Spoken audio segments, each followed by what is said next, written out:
Broadcasting live from the Carter Subaru Studios. You're listening to KIRO Nights. Happy Thursday. I'm G. Scott, the Online Trading Academy text line. It is 98973. Well, Drew, we got a whole lot of folks visiting us this hour. Coming up at 8:30, Jesse Jones. I don't know why I even did that. Jesse Jones will join us at 8:30 to talk about, man, it's kind of cold. Had a family that paid to move, and then from San Diego to Florida, and then they went to Florida, and all their stuff came to Federal Way, Washington. That doesn't seem right. Yeah, that's not right. By the way, I think it's okay to say Jesse Jones that way, because if you look at his driver's license, there's actually no space between Jesse and Jones. It's just Jesse Jones. That's pretty good, Drew. You can just leave it there for a while. There, he laughed. No, it took a little time. It took a while. Jesse Jones. Yeah. But in studio with us right now from King 5, his name is Alex Rozier. He just had the exclusive interview today that aired with Howard Schultz. Howard Schultz has been in the news all week long. Alex, how you doing, man? Hey, not a bad day. Yeah, that was something to sit down with Howard. Yeah, were you scared? Were you nervous? No, I wasn't nervous. I was just honestly expecting him to not show up until he showed up and sat down, put the microphone on. I guess we're going to do this. Okay, so he comes in. Before I start, because I got some sound of your interview, before I get into the interview and everything, let me ask you. I know, and a lot of us know, that there is a disconnection right now between the state of Washington, those of us in Seattle, and Howard Schultz. Question, is it arrogance or ignorance on the part of Howard Schultz? You know, I think it's a little bit of both. I mean, I also think that Howard Schultz is at this point, whenever he made the decision that he was going to run, he's taken this opportunity now to extend a hand to the city of Seattle and say, maybe a few you will forgive me. But in my opinion, I think that he's just entirely disconnected from Washington, but he's okay with that. He's going to have this book tour event tonight, and we'll see what he has to say at that thing. But it'll be interesting to see. All right, let's go. Let's break down some sound real quick. My man Drew heard some of this interview, so here's that. Here's Howard Schultz addressing the Sonics mess, and he apologizes. Well, this is, I think, a very difficult issue for me and the relationship I have with Seattle sports fans. I write about it with great humility and sadness, and I make a very deep apology. I think the lesson I've learned with regard to the Sonic situation is when you have power and responsibility, you need to show restraint. The complexity of that time in my life and the pressure I was under from other investors, I was dealing with a lot of different things that really doesn't matter because I was responsible. I made the decision, and I've got to pay the burden of that responsibility. I regret it. There's nothing I can do to bring the Sonics back. I naively thought that the people who bought the team would keep it here. That didn't happen, and ultimately I'm responsible. I make a formal apology with great humility. There's a town hall meeting tonight to talk about my book. I'm sure that subject's going to come up, and I will say these same kind of words that I believe in my heart, that it was a mistake. I apologize for it, and I'm sorry. I just want to say I'm one of those that when people apologize, I think we all I'll accept apologies, right? Like I'm no different. I mean, I'm not perfect. I like to apologize, and I hope that when I'm truly sorry about something, I hope somebody accepts my apology. Alex, what I actually hear a real apology. I actually can feel that apology.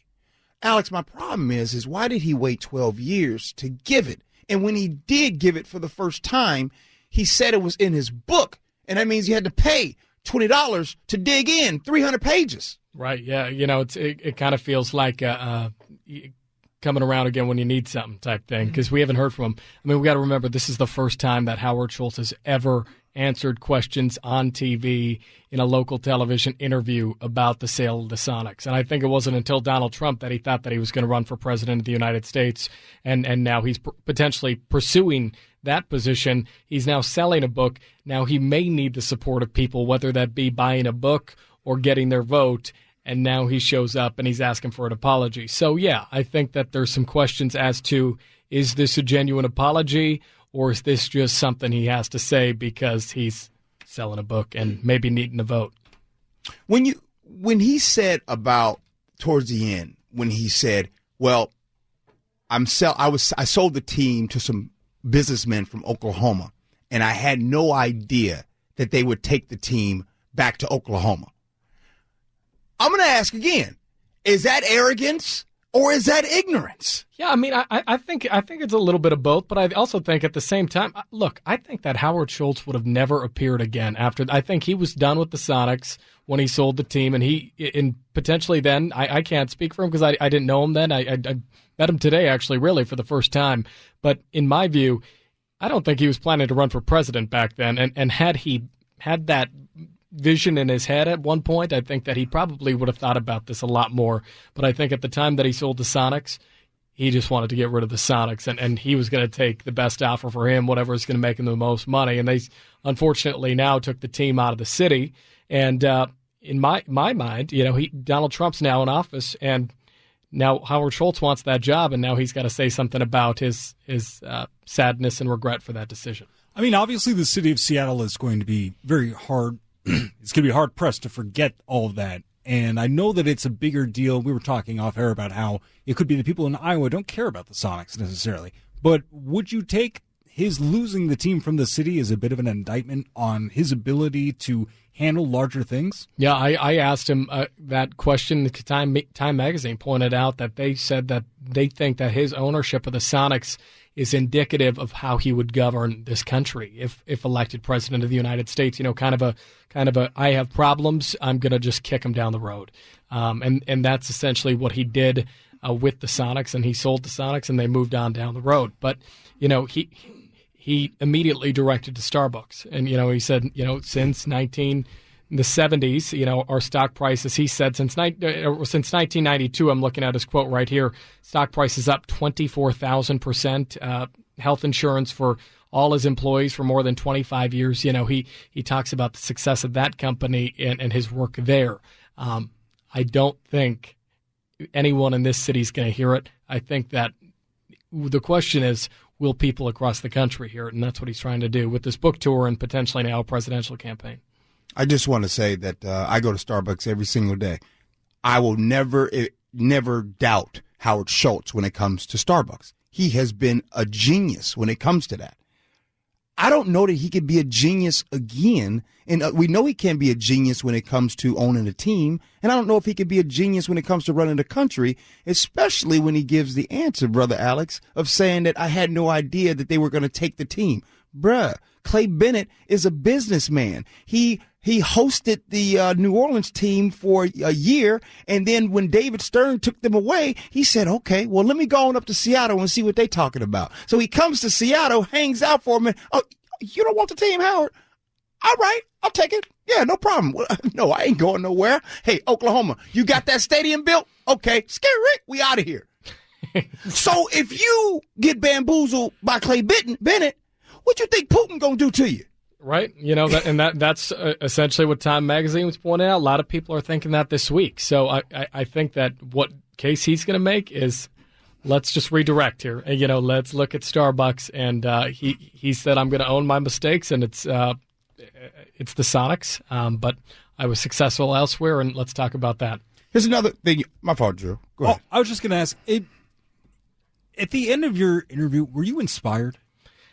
Look, at the end of the interview, and my thing is, he is going to have a large portion of this country that he could get at least interested. And here's the thing. Seattle will not get behind Howard Schultz. The Sonics fans, there's nothing that man can say that's going to get this region behind him at this point. They are too upset about the Sonics now, more than a decade later. But I do think that there's something to this whole thing. He's saying he's going to run as a centrist independent. There is some truth to that. There are a lot of people who are maybe not far left and maybe not far right, and that they fall somewhere in the middle. And he is going to campaign on being that voice to represent that person. And he's got the pocketbook and he has the name recognition, I think, to at least get some attention. We'll see, though, how much steam it picks up. I got one more thing concerning the Sonics, and then after this whole Sonics thing, because I ain't going to lie, it's hard for me to get past that. That's a real bad breakup, right? So that's a real bad one. Yeah. But after this last part of it, then I want to get and talk a little bit about this whole running for president. I want to get your take on if you actually think he's going to run for president. Here's a part where he says he knows how passionate sports fans are. I think sports fans have a deep level of commitment, almost a religious experience with their sports teams, and I understand that. I have a similar feeling with the team, with the Yankees that I... Stop. I apologize. Excuse him, Howard. No, I'm David in the booth is waving it off with wild arms. Oh my goodness. I'm going to start that over.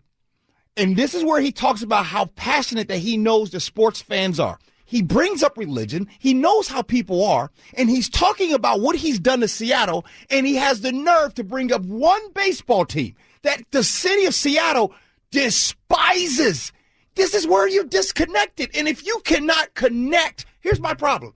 If you can't connect to a town that you've been in for years, how in the world are you going to connect with the folks in Ohio? How are you going to connect with folks in Virginia? How are you going to connect with the folks in Kentucky? You can't. You just proved it. Let me do it again. I think sports fans have a deep level of commitment, almost a religious experience with their sports teams, and I understand that. I have a similar feeling with the team, with the Yankees that I grew up with my dad. So I understand if people can't get over it. I'm doing everything I can to talk about it openly and honestly, and I apologize. I mean, here's my thing. Let's play off this breakup analogy that you used earlier. Fair enough. You're Howard Schultz. You're coming back to Seattle and trying to win him over again. It's not going to work. Okay. Go somewhere else. And you know what? In other states, in other parts of the country, Howard Schultz is still going to be a new face to that other part of the country. And there's some things, if you listen to him, and look, again, I'm just saying, in this, and it's going to be the unpopular thought in this city, but I'm saying he's going to lose Seattle. He's not going to win it. But his question is, can he win elsewhere? And to the rest of America who doesn't care about the Sonics, the people in this city are passionate and care so much, rightfully so. It was their team. I get it. But to the rest of America, they don't care about the Sonics, and they know about Starbucks, and they know about the success that company's had. They might not agree with a number of things that company does or stands for, or their prices or whatever. They know about their success, though. I think he can find a way to connect with that person in that other part of the country, because they don't know him like Seattle knows him. Okay, let me get off the relationship, and I'm not going to even bring up the Sonics no more. We're done with that. I'm actually going to agree with you. And here's why. I started off this week on Monday, and I'm like, there's no way. Here's why. Independence. There hasn't been an independent president since George Washington. It's not going to happen. On Tuesday, I said the same thing. On Wednesday, I said the same thing. And then today, I started to say, you know what? You're right. He's not going to win over Seattle here. They can't stand him. But outside of his ordeal with the Sonics, I even said yesterday, did I not, Drew? I'm a Howard Schultz fan. Have been. I like him. And somebody with deep pockets, and what he's talking about right now, all he's going to do, if you take a flower and a weed, right? I think President Trump is a weed. However, I think if you repackage what President Trump is doing as if it's a flower, and if someone like Howard Schultz could do that, he could possibly have a shot at it. Because right now he's already talking about, hey, billionaires, rich people, I'm going to save you on your money. He might be able to speak to the middle class. And like I said, he may not speak here, but speaking outside of there. So my question is this. Your gut, what does it tell you? You think he's going to run?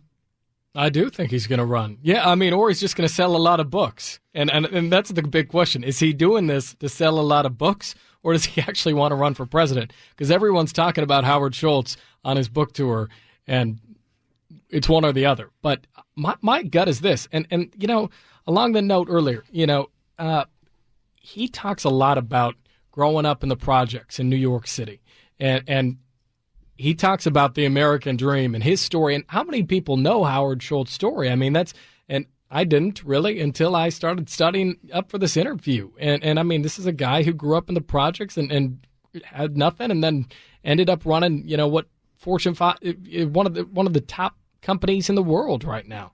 I think a lot of people are going to hear that. I don't know. We'll see what happens. I think he's going to run. I asked him how serious he is, 0 to 100%. He won't give me an answer, but he said he's going to go listen to the American people. Do you think that his popularity, or at least kind of as he starts to move through this whole campaign trail, do you think he's going to start fostering or creating more independents along the way? People who have had that feeling of I don't really feel like I'm on the left or the right either, but I don't really have somebody to cheer for. Is this going to be that person for them? I mean, I think it's an intriguing voice. I think there's a lot of people who are interesting early on in this thing. And I mean, the reality is, I was talking to you guys earlier, he's taking a couple plays out of the Donald Trump playbook right now in the first few days, where Donald Trump, throughout his presidency, you can say what you will about his politics, but the level, he has a sliver of brilliance in that he knows that everything he says, you're going to be talking about on the radio, they're going to be talking about on the TV. Everything is so out there that it dominates media internationally. Mm-hmm. And Howard Schultz, he's saying a lot of things in these first few days that a lot of people are talking about. And if he keeps playing that up, a lot of people are going to know about Howard Schultz. And whether or not they listen or not, I guess we'll find out. But a lot of people will know about him.